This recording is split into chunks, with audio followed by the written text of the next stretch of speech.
বাংলাদেশ থেকেও তো দু চারটা মাহাদি অলরেডি বের হয়ে গেছে, বের হয় নাই? আর মাহাদি আরবি ভাষায় কথা বলবে।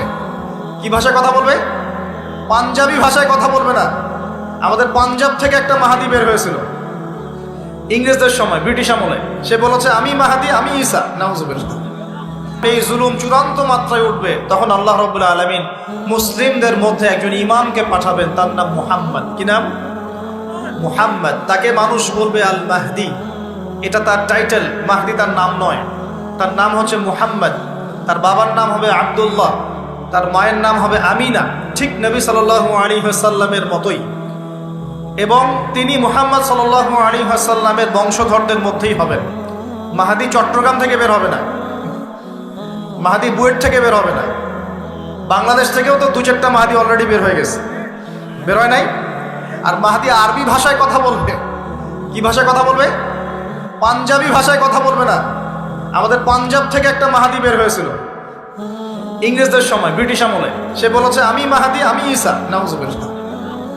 পরে দাবি করেছে সেই নবী। আর বাংলার মাটিতে এদের দাওয়াত এখন খুব জোরে জোরে চলছে। নাম দিয়েছে আহমদিয়া মুসলিম জামাত। নাম শুনেছেন নাকি? তাদের এই নেতা দাবি করেছিল সে মাহদি, সেই ঈসা। নাউজুবিল্লাহ। তো মাহদি আরবি ভাষায় কথা বলবে ভাই।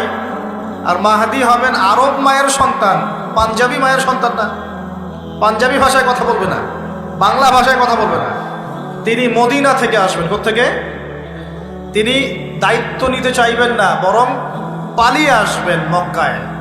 মানুষ তাকে জোর করে দায়িত্ব দিবে। আপনারা যারা হজ করেছেন, কাবা ঘরের এই যে তাওয়াফ তো করেছেন, মাশাআল্লাহ, তাওয়াফ এবং এই যে আপনার মাকামে ইব্রাহিম, এর মাঝখানে ইমাম মাহাদিকে তারা পেয়ে যাবে এবং সেখানে তার হাতে বায়াত নেওয়া হবে এবং তিনি মুসলিমদেরকে ঐক্যবদ্ধ করে এই জুলুমের এগেনস্টে যুদ্ধ করবেন ইনশাআল্লাহ। বিশ্ব এখন অনেক কিছু দেখা বাকি আছে, হতাশ হবেন না। বিশ্বে এখন অনেক কিছু ঘটা বাকি আছে। মহামারী হয়েছে, জালজালা হবে, আল্লাহ পাকের আযাব গজবগুলো আসবে, নৈতিকতার অবক্ষয় হবে, জুলুম বাড়বে, ঘরে ঘরে ফিতনা ছড়িয়ে পড়বে। এর মধ্যেও আসহাবুল কাহফের মতো কিছু মানুষ ঈমানও ধরে রাখবে ইনশাআল্লাহ। আল্লাহ পাক যাদেরকে দিয়ে কাজ নিবেন, আল্লাহ পাক তাদেরকে তৈরি করবেন। নতুন প্রজন্ম আল্লাহ পাক নিয়ে আসবেন। কোরআনকে কেউ মিটিয়ে ফেলতে পারবে না, সুন্নতকে কেউ মিটিয়ে ফেলতে পারবে না। এটা পৃথিবীতে থাকবেই ইনশাআল্লাহ। প্রত্যেক দেশে দেশে, জেলায়, থানায়, প্রত্যেকটা জায়গায় আল্লাহ ভীরু কিছু মানুষ থাকবে ইনশাআল্লাহ। আল্লাহ পাক তাদের অন্তরের মধ্যে গায়েবী একটা মিল বন্ধন দিয়ে দিবে ইনশাআল্লাহ। এভাবে চলতে থাকবে সময়। যখন ইমামুল মাহদি আসবেন, তখন বিশ্বে যুদ্ধ বিগ্রহ চলতে থাকবে, অনেক ব্যাপক যুদ্ধ চলতে থাকবে। তখন ইমামুল মাহদি মুসলিমদেরকে নিয়ে এই যে জালেম শক্তির বিরুদ্ধে যুদ্ধ করে ওই জায়গা স্বাধীন করবে ইনশাআল্লাহ। কিন্তু তারপরেও দাজ্জালকে হত্যা করা যাবে না। দাজ্জাল খুবই শক্তিশালী হবে এবং তার অনুসারীরা হবে প্রচণ্ড শক্তিশালী। তখন আল্লাহ রাব্বুল আলামিন এই মিথ্যা মাসিহকে মেরে ফেলার জন্যে আল্লাহ পাক আসমান থেকে সত্য মাসিহ ঈসা আলাইহিস সালামকে আবার পাঠাবেন। বলেন সুবহানাল্লাহ। আল্লাহ রাব্বুল আলামিন সূরা মাঈদার মধ্যে বলেছেন, ওয়ামা কাতালুহু ওয়ামা সালাবুহু। তারা তাকে হত্যাও করে নাই, ক্রুশবিদ্ধও করে নাই। বাল রাফাআহু আল্লাহু ইলাইহি, বরং আল্লাহ পাক তাকে তার দিকে উঠিয়ে নিয়েছেন। সুবহানাল্লাহ। তিনি কোথায় আসবেন? তিনি সিরিয়াতে নামবেন। কোথায়?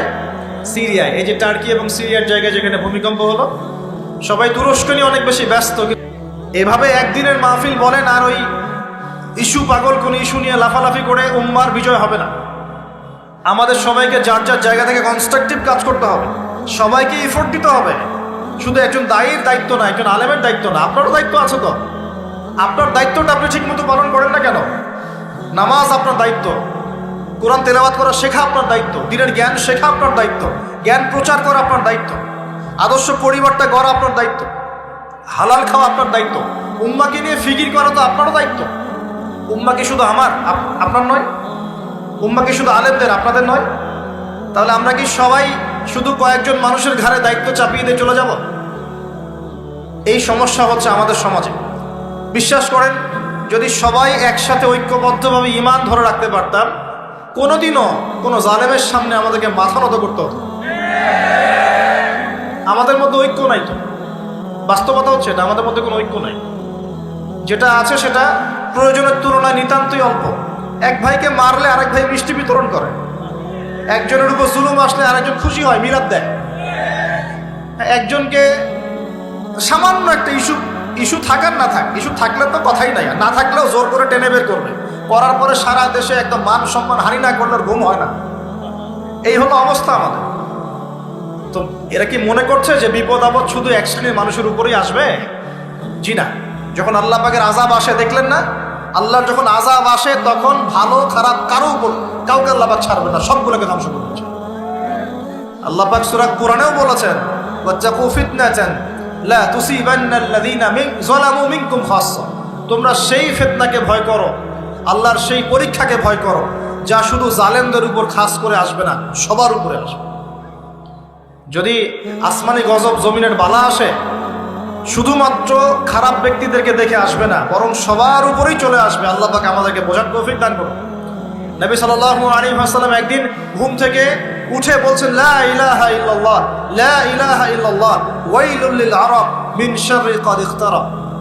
তখন যায়েনাব বিনতে জাহাশ রাদিয়াল্লাহু আনহা বলছেন, ইয়া রাসূলুল্লাহ, আনুহলিকু ওয়া ফিনা সালিহুন। আমাদের মধ্যে সৎ মানুষ থাকা সত্ত্বেও কি আমরা ধ্বংস হয়ে যাব? তখন নবীজি বলছেন, নাম, অবশ্যই ধ্বংস হবে।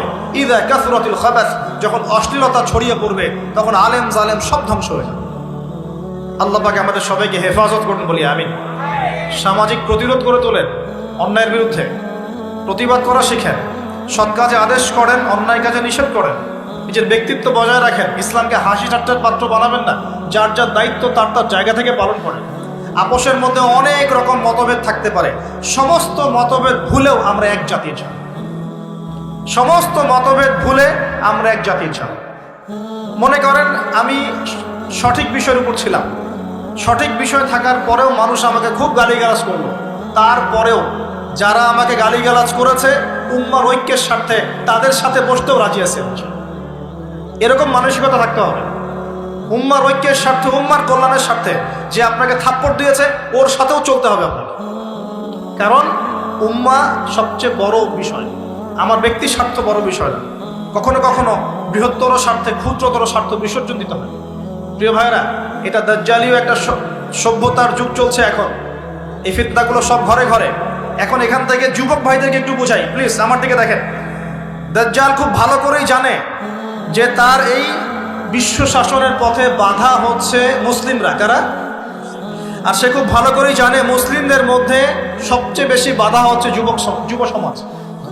যদি যুব সমাজ আল্লাহর ঈমান এবং রাসূল সাল্লাল্লাহু আলাইহি ওয়াসাল্লামের আমল, এই দুটোকে নিয়ে যদি তারা পথ চলতে পারে, তাহলে তাদেরকে প্রতিহত করা এত সহজ নয়। এটা কিন্তু দাজ্জাল খুব ভালো করে জানে, ঠিক এই, এবং তার অনুসারীরাও খুব ভালো করে জানে। এই কারণেই যুবকদেরকে আল্লাহর রাস্তা থেকে সরিয়ে ফেলার জন্য দাজ্জাল এবং তার অনুসারীরা কিছু ফাঁদ দিয়েছে আপনাকে, ট্র্যাপ। যুবক ভাই একটু ভালো করে শোনেন। প্রথম ট্র্যাপটা আপনাকে দিয়েছে, আপনাকে দুনিয়াতে আসার যে জীবনের লক্ষ্য উদ্দেশ্য, আল্লাহর ইবাদত করা, আল্লাহর দ্বীন প্রতিষ্ঠা করা, জান্নাতে যাওয়া, এখান থেকে সরিয়ে দিয়ে দুনিয়ার প্রতি মহব্বত দিয়ে দিয়েছে আপনার ভিতরে, দুনিয়া আসক্তি আপনার মধ্যে দিয়ে দিয়েছে। সারাদিন চিন্তা, একটা চাকরি, একটা ব্যবসা, একটা বাড়ি, একটা গাড়ি, একটা স্ট্যাটাস, অলওয়েজ এই ফিকির। এই ফিকিরটা, এটাকে আমরা ইংরেজিতে বলি ম্যাটেরিয়ালিজম বা বস্তুবাদিতা। এই বস্তুবাদিতা আপনার মধ্যে ঢুকিয়ে দেওয়া হয়েছে। খুব সতর্ক থাকবেন, এক নাম্বার। দুই, আপনার সামনে নারীকে সহজলভ্য করে দেওয়া হয়েছে। মেয়ে নারী, এই নারী জাতিকে আপনার সামনে সহজলভ্য করে দেওয়া হয়েছে। অনলাইন অফলাইন যেখানেই যাবেন, নগ্ন নারীকে আপনি সামনেই পাবেন। মাত্র 1000, 1500, 2000 টাকা দিয়ে মানুষ জেনা করতে পারে, এখন রাত কাটাতে পারে, কেউ বাধা দেওয়ার নাই। কিন্তু যদি হালালভাবে বিয়ে করতে চান, পদে পদে বাধা পাবেন না, পাবেন না? হালালভাবে বিয়ে করতে চাইলে পদে পদে বাধা পাচ্ছেন, কিন্তু জেনা করতে গেলে আপনাকে কেউ বাধা দিচ্ছে না। একটা ছেলে চাইলেই হোটেলে রাত কাটাতে পারে এখন, আর এখন ফ্রি মিক্সিং এর যুগ, আর ছেলে মেয়ের অবাধ মেলামেশা। বিয়ের আগেই দেখা যায় ছেলেরা মেয়েদের স্বাদ ভোগ করে, মেয়েরা ছেলেদের স্বাদ ভোগ করে, এবং এই পরিসংখ্যান দিন দিন বাড়ছে বাংলার মাটিতে, বাড়ছে না? এটা আপনাকে আল্লাহর পথ থেকে সরিয়ে দেওয়ার জন্য মহিলাদেরকে অস্ত্র হিসেবে ইউজ করা হচ্ছে। খুব খেয়াল রাখবেন, আল্লাহ পাক বোঝার তৌফিক দান করুন। 3 নাম্বার, আপনার সামনে দারিদ্রতা, বেকারত্বের একটা হতাশা দিয়ে দেওয়া হয়েছে। দারিদ্রতা, আমার চাকরি হচ্ছে না, ক্যারিয়ার কি করব, হ্যাঁ বেকার হয়ে থাকলাম, এইসব হতাশা আপনার মধ্যে ঢুকিয়ে দেওয়া হয়েছে। কোনো কোনো ক্ষেত্রে পরিবারগুলো আপনাকে হতাশ করে ফেলছে।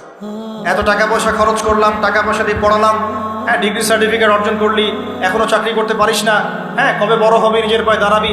এই যে মানসিক চাপ, এগুলোতে কিন্তু যুব সমাজ আস্তে আস্তে আল্লাহর পথ থেকে সরে যায় এবং এরপরে গিয়ে তারা মাদকের কাছে যায়। হতাশা, গার্লফ্রেন্ডের সাথে খারাপ সম্পর্ক, ফ্রি মিক্সিং অ্যাফেয়ার্স দেনা, হ্যাঁ মিউজিক, তারপরে পর্নোগ্রাফি, এগুলোতে আসক্ত হয়ে এক পর্যায়ে গিয়ে মাদকের কাছে শান্তি খোঁজে। আর মাদক যখন আপনাকে পেয়ে বসবে, আপনি আপনার জীবন থেকে, জীবনের লক্ষ্য থেকে হারিয়ে যান এবং দাজ্জাল এবং তার অনুসারী বিজয়ী হয়ে গেল, আমরা হেরে গেলাম। এরকম ধাপে ধাপে আপনার সামনে অনেকগুলো ট্র্যাপ দিয়ে দেওয়া হয়েছে। বেকারত্বের ট্র্যাপ, হতাশা, নারী, জীবনের লক্ষ্য থেকে সরিয়ে দেয়া, এবং সবচেয়ে বড় কথা এখন চলছে ফ্রি মিক্সিং আর পর্নোগ্রাফি। এগুলো দিয়ে আপনার ভিতরে নূর, ইমানের নূর আর তেজটাকে তারা নষ্ট করে দিয়েছে। এখন এটাকে রিগেইন করতে হলে কি করতে হবে প্রিয় ভাই? প্রথম কাজ হচ্ছে দুনিয়াকে তুচ্ছ মনে করার মানসিকতা তৈরি করতে হবে। দুনিয়া ক্ষণস্থায়ী, তুচ্ছ। আমি এখানে থাকতে আসি নাই চিরদিন, এখানে আমার কিছু দায়িত্ব আছে।